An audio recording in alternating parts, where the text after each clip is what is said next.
One of the questions I get the most is about option strategies. Which option strategies do you use the most, DT? And yeah, I've tried them all, right? And every option strategy is a viable strategy depending on the circumstance. Some of the most common trades I make, though, you guys that follow me know I love selling puts. Just selling naked puts on stuff, right? I love selling strangles, sell a lot of strangles. I do a lot of credit spreads.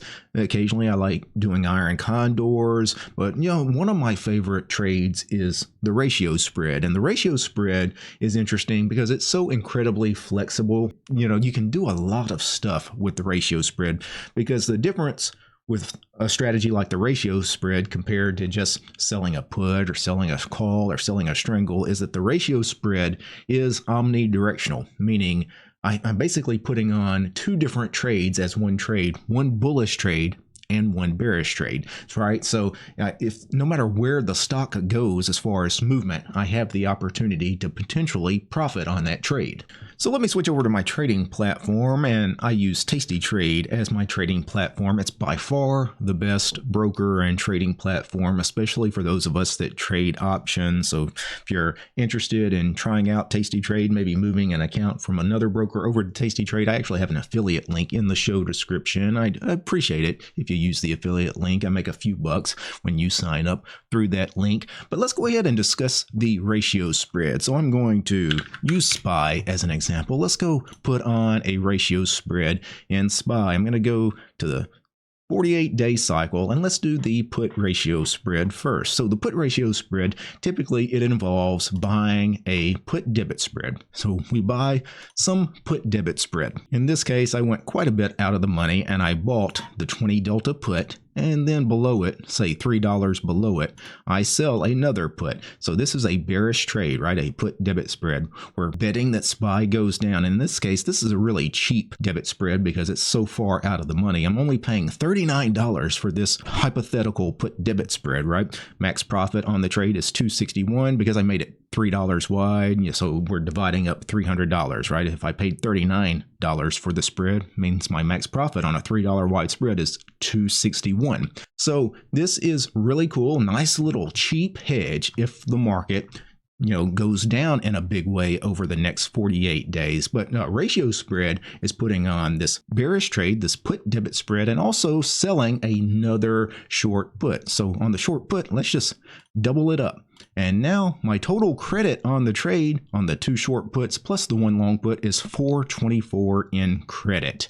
And if I go to the analysis here, let's go ahead and turn on the analysis tool, and I've got some other positions in SPY currently, so let me make sure to turn all of those off except this ratio spread. And let me zoom out a little bit so you can actually see the risk profile here. You can see it. You make money if the stock goes up, right? So obviously it's overall a bullish play. It has positive deltas, right? So you want the stock to go up, you want SPY to go up, and if it does, you make your credit here of $424. That's the max profit if the stock goes up or comes down but doesn't come down inside the spread. Now, oddly enough, with the put ratio spread, because we have that bearish hedge, right? The put debit spread starts profiting when we get inside the spread, right? So actually we have the potential to make more than $424 as far as our max profit. Our max profit on the trade is actually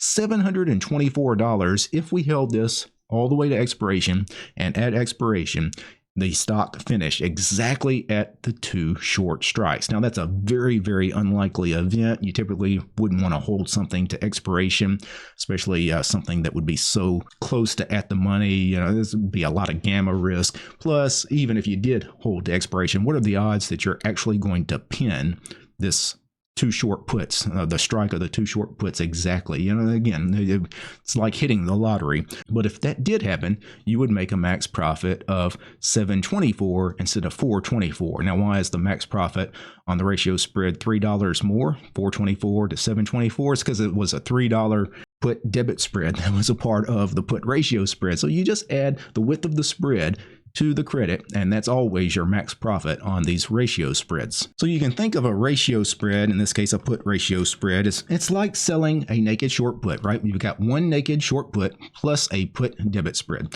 So it is a bullish trade, but you've hedged it to the downside a little bit. If we get killed on this thing to the downside, well, remember, I'm going to make about $261 on the put debit spread. So it actually lessens the pain on that one short put, right? So it basically offsets the loss on the put by $261 should we get hurt on this trade. So essentially a put ratio spread, it's a bullish trade, but a trade I'm not that bullish in, right? You can think of it more as a neutral kind of trade. I want to be bullish. I want to sell a put in this thing, but I'm a little concerned. That's the way I like to think about a ratio spread. It's when I'm a little concerned. I don't want to be straight bullish in this case, or on a call ratio spread, a straight bearish, right? You want to hedge your bet a little bit. So that is why I think of these more as a neutral kind of play rather than just being straight bullish. Some people think of the ratio spread as being a bearish play because the max profit area is actually to the downside, but usually you don't want this thing to creep into this range because you do face a situation where the one naked short put that you have on would be in the money, could potentially finish in the money. It's usually not what you want. Most of the time with a put ratio spread, you just want the stock to go up, right? You just want to make this profit area. You're really not interested in the tent area down here. Now let me clear that out and let's go put on a call ratio spread just so you can see that in action. I'll do something similar to the call side. So I'm going to go buy some cheap call debit spread. We'll make this $3 wide as well. And I'll do similar deltas to what I did before.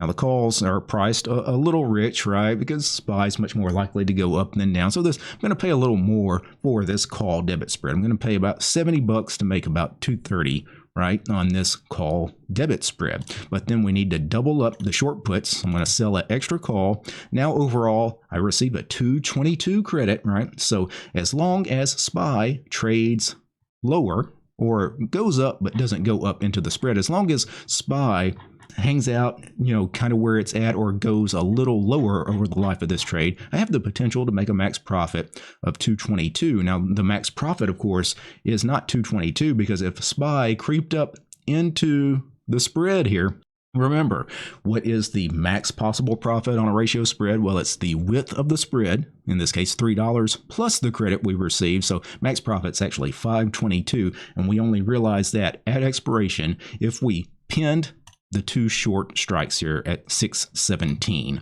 Now again, that's a very, very unlikely scenario, but if you happen to pull that off, you would receive a max profit of 522. But typically what you want when you put on a call ratio spread, you want the stock to go lower, right? You just want the stock to go lower and you want to make whatever 50% of 222. Typically you're going to take these off at 50% max profit. In this case, I'm just trying to make about $1, right? I'm not really trying to make $5 here. And kind of like the put ratio spread was, your bullish, but you're not that bullish. The call ratio spread is you're bearish, but you're not that bearish, right? The SPY may go higher. So you're hedging your bets a little bit by having that call debit spread. That call debit spread, eases the pain a little bit if you get tested on the upside here. Now, one of the cool things you can do with these ratio spreads, let me clear that trade out.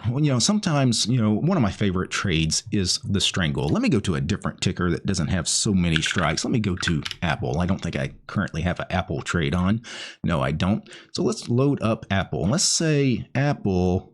Let's sell a strangle. I'm going to do the one standard deviation strangle. So I'm going to sell the 17 delta put, and let's go and sell the 19 delta call. One neat thing you can do with a strangle if you want to modify it, because sometimes you sell a strangle. I do this all the time. I want to sell a strangle in something, but for whatever reason, I fear one side of the strangle more than the other. Now, a lot of times when that happens, you can skew the strangle. Like if you fear the upside more, you can skew it a little bit to where you give yourself more room to the upside or more room to the downside. If that's typically what most people would do. But you could also just put on a ratio spread on one side of the strangle. So instead of just doing a naked put and a naked call, in this case, let's say I fear the downside a little bit. Well, let's turn this into a put ratio spread plus a short call, right? And that works as well. If I go to the curve and analysis tool, let's zoom in a little bit so you can see this. This actually looks like a strangle, right?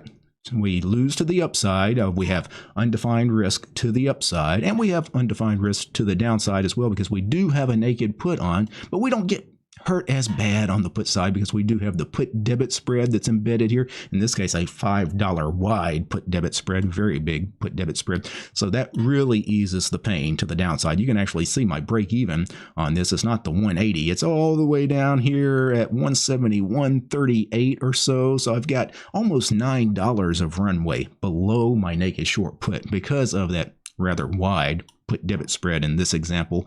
So, these are really interesting trades. Just turn a strangle, one side of the strangle, whichever side you fear, into a ratio spread. We could have done the same thing on the call side. If we go back to the table here, and let's put that back to just one put, and then on the long put, let's get rid of that. Maybe it's the call side I fear. Well, in that case, go ahead, buy a call, double up the short call, and now we've got the call ratio spread on the upside. So this would be a situation where you fear the upside of the strangle more than the downside. So we've got that embedded call debit spread to help our break even to the upside. In this case, you can see my break even to the upside. Now, if I get killed on the short call here, that's the naked short call that's part of the ratio spread, my break even's all the way up at like 228 and change, right?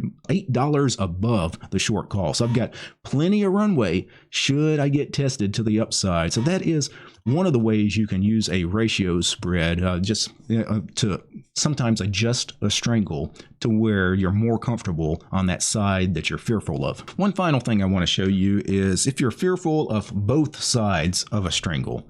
So let's say I want to sell a strangle in something because it's got good juicy IVR, so I'm going to sell a strangle on something, but you know what? I think the stock is likely to make a big move, and I don't know which direction it might make the big move in. Well, instead of doing the naked strangle, to protect yourself a little bit, what you could do is you could actually turn this thing into a double ratio spread. Sometimes people call this the Batman spread or the Batman trade, because if you go to the curve and analysis and you look at the risk profile, let me zoom way out here so you can actually see why they call it the Batman, right? It looks like the Batman logo, right? So we've turned a strangle in this case into what is known as the double ratio spread. And again, we've lessened our potential profit in the middle of the strangle, right? We had to give up a little bit of profit in the strangle because we had to buy these two debit spreads, one on each side, to kind of hedge our bets a little bit.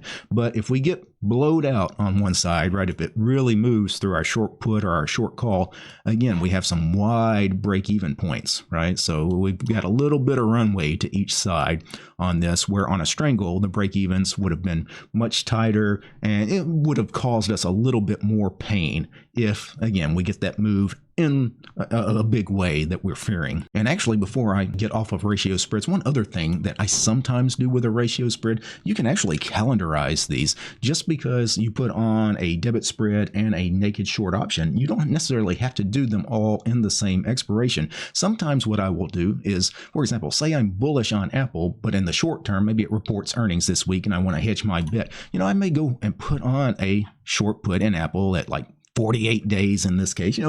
Typically I'll go about 60 DTE and sell a put somewhere between 15 and 20 deltas. But I want to hedge my bets a little bit. And, paying for a debit spread all the way out at 60 DTE is expensive. Sometimes I just need a short hedge, and the short hedges are actually much cheaper. Maybe I just go in the weekly cycle.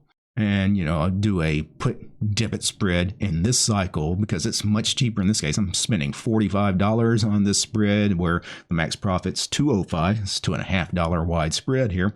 And, if Apple was reporting earnings this week in this hypothetical example, and we got a down move, I could take $205 profit on this move, and then I would still have 5 or 6 weeks of time left on the put that's all the way out here that I also bought. This went against me, but now I've made the $200 profit on the short little put debit spread trade, so I could lock in that profit, then hold on to this and hope it rebounds, and maybe eventually profit on this too. So, when you do them all in one cycle, let me double that up.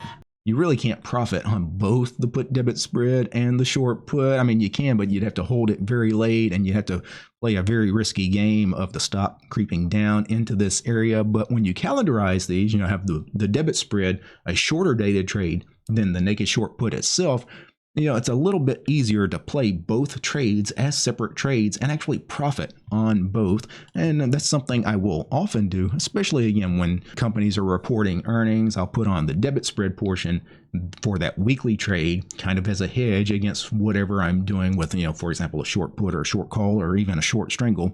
And, again, very flexible, the put ratio spread, one of my favorite option strategies. Now, if you want to learn more about trading options, and especially my favorite option strategy, which is the wheel option strategy, check out my book, The Super Wheel Option Strategy. That book is available on Amazon. You'll find a link in the description below. I actually do talk about ratio spreads in that book because one of my favorite ways to start the wheel sometimes is selling a put ratio spread to start the wheel. So check out that book again, The Super Wheel Option Strategy, available on Amazon. All right, guys.